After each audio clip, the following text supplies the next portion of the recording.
closer. Meadows of our youth, 107 days, but recalling it backwards. Our dreams holding us closer.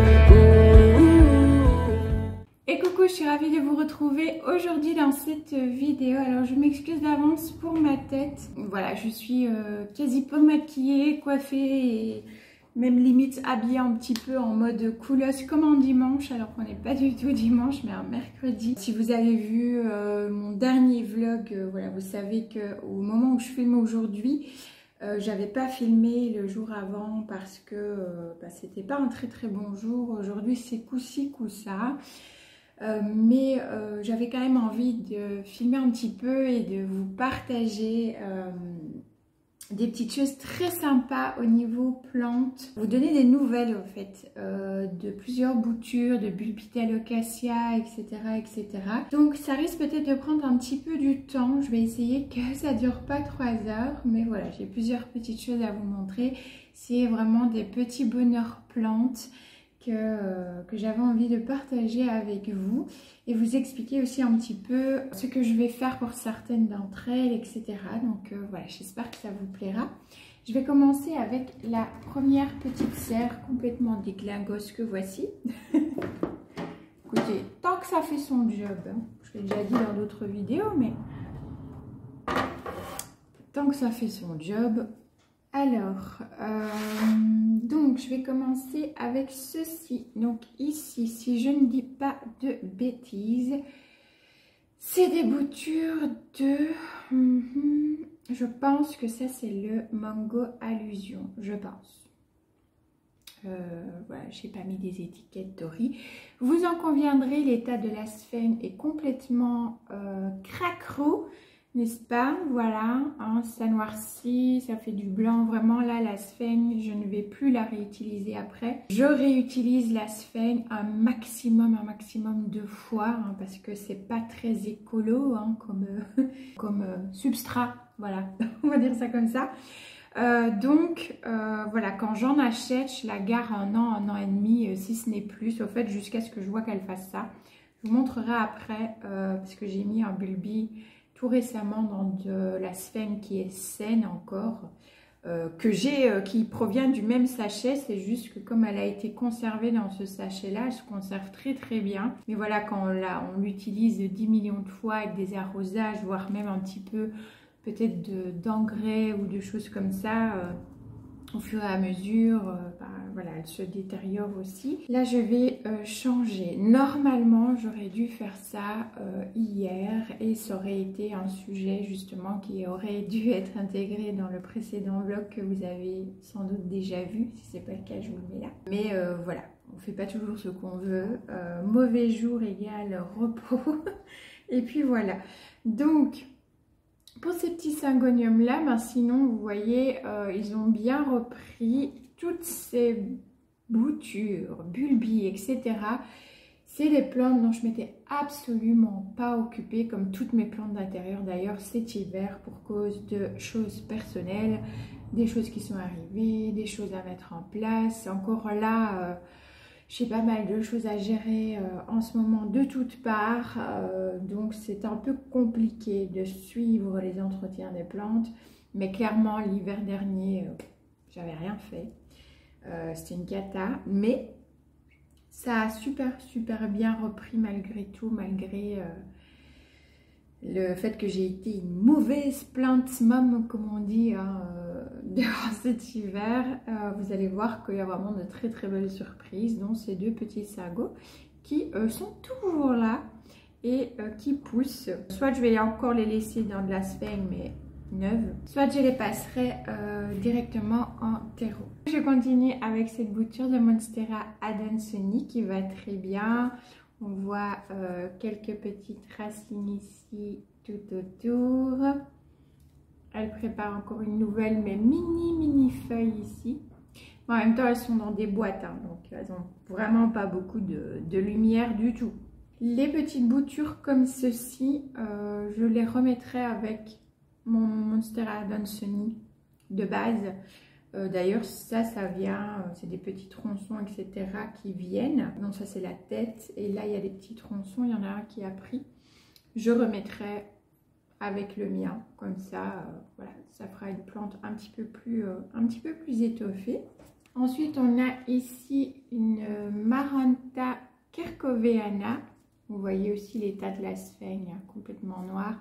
Alors, elle n'est pas dans de la sphaigne ici, elle est dans du terreau. Je vous montre le dessous. Voilà, il y a du terreau. C'est juste une fine couche de sphaigne sur le dessus. Je le redis du coup dans cette vidéo, si jamais vous n'avez pas vu mon retour sur justement cette expérience pour les Maranta de mettre une fine couche de sphaigne au-dessus, si je retrouve la vidéo, je vous la mettrai dans le petit juste là et dans la barre de description également. Comme ça, vous pourrez aller voir mon avis total, je vais y arriver. Mais voilà, vous êtes déjà plusieurs d'entre vous à avoir testé cette technique parce que vous aviez un peu de mal, vos Maranta avaient un peu de mal et vous aviez testé du coup suite à cette vidéo là cette technique. Vous m'avez fait des retours super positifs, vous étiez content de voir que ça plaisait vraiment à vos Maranta, qu'elles se plaisaient mieux, donc j'étais vraiment très contente que cette petite expérience puisse servir à d'autres aussi. Donc voilà, je réitère ici et je vous mettrai la vidéo, comme ça vous pourrez aller jeter un petit coup d'œil.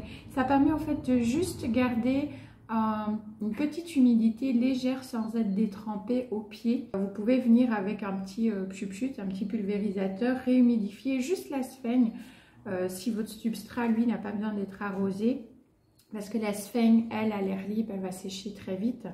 Vous la réhumidifiez de temps en temps pour garder une petite légère humidité ambiante comme ça. Je ne sais pas si vous entendrez les oiseaux. J'ai laissé la porte de la cuisine ouverte en fait, comme ça mes petits toutous peuvent rentrer et sortir comme ils ont envie. Du coup d'ici, moi j'entends les oiseaux, je ne sais pas si vous les entendez. Bref, je m'égare encore. Alors là j'ai retiré des petites choses, voilà je vous montre, qui n'ont pas pris du tout.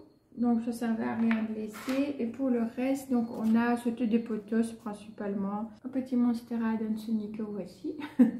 Et le reste c'était du Golden Potos. Voilà. Ensuite on passe à la deuxième boîte. Alors ici il y a plusieurs plantes, principalement des bulbis. Mais également des petits Syngoniums qui ont bien soif aussi, donc celui-ci et celui-là. Alors celui-ci, je vois c'est le Syngonium Pixie, qui va somme toutefois quand même très bien. Je vois qu'il fait des petites pousses aussi à la base. Je vais enlever les petits trucs secs pour que vous puissiez voir de plus près. Les racines sont pas au top puisque ils crèvent de soif, alors que j'avais arrosé il y a 3 jours en plus. À mon avis, j'ai pas arrosé tout parce que j'ai arrosé direct comme ça dans la boîte. C'est pas bien. Donc, on va lui donner à boire après. Et il y a également celui-ci, alors que je ne sais pas lequel c'est. On verra. Surprise, surprise. Mais lui aussi a plusieurs pousses. Déjà ici, on voit il prépare une feuille et il a des petites pousses à sa base. Voilà, donc ça c'est cool aussi. Ensuite, en autre plante, on va être sur principalement des bulbis. Ici, il y a 2 petits bulbis dont j'ai enlevé des petites croûtes parce que en fait c'était, je vous montre, tout brun comme ça. Et on aurait pu croire que c'était foutu. Quand c'est brun comme ça, vous venez vous retirer en fait délicatement cette petite peau brune qui recouvre parfois jusqu'au dessus. Et ici c'était le cas, donc tout était comme tout brun. On aurait pu dire oh poubelle, mais non, venez bien gratter. La petite pointe elle est saine et le bulbi il est toujours sain. C'est juste que voilà, ça peut créer une espèce de petite pellicule brune comme ça autour. Pareil pour celui-ci, voilà, vous voyez. Même quand ils ne sont pas dans cet état-là, c'est des bulbis que vous savez, vous venez par exemple de prélever, ils sont bien sains. Mais il y a quand même parfois cette petite pellicule-là sur le dessus. Je trouve franchement que les bulbis prennent bien mieux en faisant ça qu'en le laissant tel qu'il est. Voilà, petite astuce. Alors, on en a un ici aussi, hop. Lui, il a encore rien et vous voyez ici, il est un petit peu mou. Ah bah ça vient tout seul en plus. Voilà, vous voyez, hop, ça c'est un petit peu moisi, on le voit. Ça vient tout seul, donc j'enlève face à vous, comme ça vous voyez. Ce que j'ai retiré est là. On a également celui-ci qui est dans un truc complètement sec. J'enlève. Celui-ci, il est un peu séché dans le bas. Un peu séché, moisi, vous voyez, un peu, hop. C'est venu tout seul aussi. Sinon, vous le faites avec un petit couteau. Donc celui-là, je vais le laisser sécher aussi. Bah là, c'est sec, hein, donc je peux remettre, il n'y a pas de problème. Mais sinon, tout le reste, voilà, vous voyez, tout le reste est ça. Parfois, vous pouvez avoir un bulbi comme ça, où il y a juste le bout qui a peut-être complètement desséché ou moisi. J'ai les ongles dégueulasses, désolée. Donc, n'hésitez pas. Vous prenez un couteau, faites pas comme moi, hein. Ce que je dis, pas ce que je fais. Vous prenez un couteau qui coupe très bien, sans dents, un couteau plat. Une petite lame, un couteau plat que vous désinfectez et vous venez trancher net et comme ça après vous faites sécher le bout et puis vous pouvez replanter votre bulbi et normalement il n'y aura pas de problème comme ça. Ici j'en ai un autre, je ne sais pas lequel c'est, hein, évidemment comme d'habitude, et là on voit un petit peu les racines ici avec des petites radicelles. Donc on verra quand il continuera de pousser, le terreau doit être changé aussi, hein, ça se voit. Il faut dire que cet hiver, voilà, je me suis occupée de rien. Donc un autre bulbi qui lui n'a pas encore pris. Et là voilà, je vais vous montrer la différence de couleur de sphaigne. Donc là vous avez une sphaigne qui a une couleur vraiment chelou, qui est vraiment pas belle. Et là voilà. Comme ça vous avez un visu d'une sphaigne que vous pouvez utiliser, qui est toujours saine, et une ici qu'il vaut mieux changer. On continue avec des alocasias, mais cette fois-ci qui ont repris. Hop, ici c'est l'alocasia cuculata qui a bien raciné là, voilà. Alors celle-ci, elle fait partie des alocasias que je garderai coûte que coûte, puisque si vous me suivez depuis un moment, vous savez que de par voilà, mon éthique et mes propres valeurs, je n'ai pas envie d'investir au fait dans du matériel énergivore pour mes plantes. Donc c'est-à-dire, qu'est-ce que j'entends par là? Ben, j'entends voilà, des tapis chauffants, des lampes horticoles, des humidificateurs, alors des gros humidificateurs, les gros humidificateurs, etc. Voilà, c'est juste un avis complètement perso. J'aime que mes plantes s'adaptent à mon intérieur et d'avoir des plantes qui sont voilà, faciles, qui vont s'adapter. Si elles ne s'adaptent pas, ben voilà. J'ai envie de dire, bah tant pis, je ne les garde plus, dans ce cas-là je les donne ou alors j'échange ou voilà, pour qu'elles soient mieux ailleurs. Et mes alocasias, depuis qu'on vit ici, donc ça fait 3 ans, hein, mais elles ont du mal malgré tout l'amour que je peux leur donner, parce que l'air est très sec ici en bas, donc est moins adapté. Mais je vais encore tenter quand même néanmoins des petites expériences, donc je partagerai avec vous. Et comme il me reste plusieurs bulbis d'alocasia comme ça, une fois qu'elles seront toutes prises, je vais tester différentes techniques non énergivores, donc qui ne demandent pas d'électricité ou autre. Ça va être par exemple, je vais en mettre j'aimerais bien tester de mettre des alocasias dans des pots à réserve d'eau comme ceci. Soit le pot Greenfinity, soit un autre pot à réserve d'eau. Je verrai un petit peu. J'aimerais bien tester avec le pot comme ça, Greenfinity, parce que du coup, il est en terre cuite et vous savez que j'adore la terre cuite. Donc voilà, on verra un petit peu. Donc j'aimerais bien vraiment tester comme ceci, donc dans un pot à réserve d'eau. J'aimerais bien en tester dans du pon, ou du pont, je ne sais pas comment on dit. Voilà, les Chouza Pon, les Chouza c'est la marque, donc voilà, dans du pont quoi, du pon. Et la troisième technique, c'est simplement dans un pot plastique, mais avec un œillat, voilà, que je réapprovisionnerai du coup très régulièrement pour que la plante puisse boire d'elle-même quand elle a besoin. Donc vraiment utiliser des techniques comme ça d'arrosage par capillarité, par irrigation, pour ces plantes qui ont quand même un besoin d'humidité assez importante. Mais voilà, cette alocasia-ci, la cucullata, c'est ma soeur qui me l'avait donnée. Donc celle-ci, coûte que coûte, voilà, tant qu'en tout cas elle vit, qu'elle repousse, qu'elle reprend, même si elle remeurt et qu'elle reprend, je la garderai parce que c'est ma soeur qui me l'a donnée. Et du coup, bah, c'est une plante de cœur, comme je dis. Et là, ouais, je n'aime pas me séparer des plantes de cœur quand je sais que je peux au moins les maintenir. Ensuite, on a celle-ci. Alors, celle-là, poule, là, laquelle c'est, je ne sais pas du tout. Il y a des petites racines qui sont d'ailleurs même un petit peu roses aussi, mais je ne sais pas si vous le verrez bien. Le terreau doit être changé aussi. C'est laquelle celle-là? Je ne sais pas si c'est la Yucatan ou la Pink Lady. Je ne pense pas que ce soit la Pink Lady parce que je crois que la Pink, elle est quand même un petit peu plus rose tendre que ça. Mais du coup, j'ai un doute. C'est une des deux.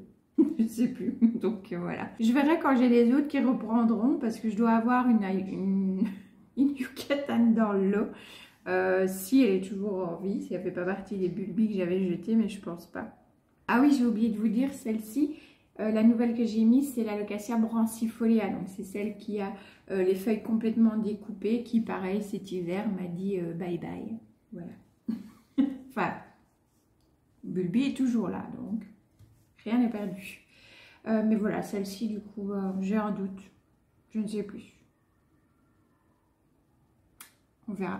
La dernière alocasia, mais pas la dernière plante. Une autre dont je ne me séparerai pas parce que c'est un cadeau également, c'est l'alocasia macrorhiza, oulala, variegata. Donc le bulbi principal est ici. On le voit, il est beaucoup plus gros. Et au fait, celui-là n'a pas encore repris, mais hop, à mon avis, il y avait un autre. Et du coup, elle avait d'abord fait cette petite feuille-ci. Et puis celle-ci, voilà, qui est juste magnifique. Bon, un petit peu trop de blanc, même si j'adore. Hein. J'aime beaucoup quand les feuilles sont comme ça, mais c'est vrai que pour la photosynthèse, bah, du coup, c'est pas fifou puisque toute la partie blanche ne peut pas faire la photosynthèse puisqu'il n'y a pas de chlorophylle. Donc, voilà, c'est bien d'avoir du blanc, mais il faut quand même... par rapport à la densité de la plante, quand même qu'il y ait du vert, quoi. Donc voilà, j'espère que la prochaine feuille ne sera pas complètement blanche, qu'il y aura encore un petit peu de vert dessus, voire même un peu plus. Et je voulais vous montrer parce qu'ici on voit une autre pousse. Et il y a une mini feuille qui n'est pas encore ouverte juste là. Je suis très contente du coup que celle-ci a repris aussi parce que... Comme je disais, c'est un cadeau et j'y tiens beaucoup. Très contente qu'elle ait repris. Et la dernière plante que j'ai à vous partager, enfin le dernier bébé plante, c'est une Maronta et c'est la Lemon Lime que voici. J'ai eu beaucoup de mal avec. C'était une toute petite bouture que j'avais achetée pour pas grand chose. À un monsieur chez qui j'ai déjà acheté d'autres plantes qui se portent très bien. Ici, pareil, elle est dans du terreau qu'il faut que je change. Et je vais essayer de faire ça le plus rapidement possible aussi. Mais voilà, c'est une petite Maronta que j'aime beaucoup.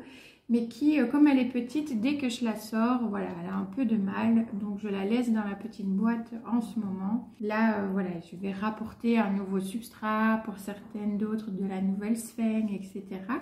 Donc ça leur fera le plus grand bien aussi. Donc bah voilà un petit peu pour toutes les boutures bébé plantes dans les bacs. J'ai d'autres boutures comme vous voyez aussi ici. Je pense que je vous ferai une autre vidéo où je vous partage d'autres petites boutures que j'ai ici à la maison hors des boîtes. Parce que je pense que là la vidéo aura déjà duré pas mal de temps. Donc voilà pour les petites boîtes à bébé plantes et à bulbi. J'espère que ça vous aura plu. N'hésitez pas à me partager en commentaire si vous aussi vous avez des soucis par exemple avec les alocasias, si vous aussi vous avez des petites boutures à la maison dans des petites boîtes. N'hésitez pas à me partager tout ça, ce sera avec grand plaisir que je découvrirai toutes vos réponses. Je vous fais plein de bisous green et on se retrouve la semaine prochaine du coup pour de nouvelles vidéos. Ciao ciao.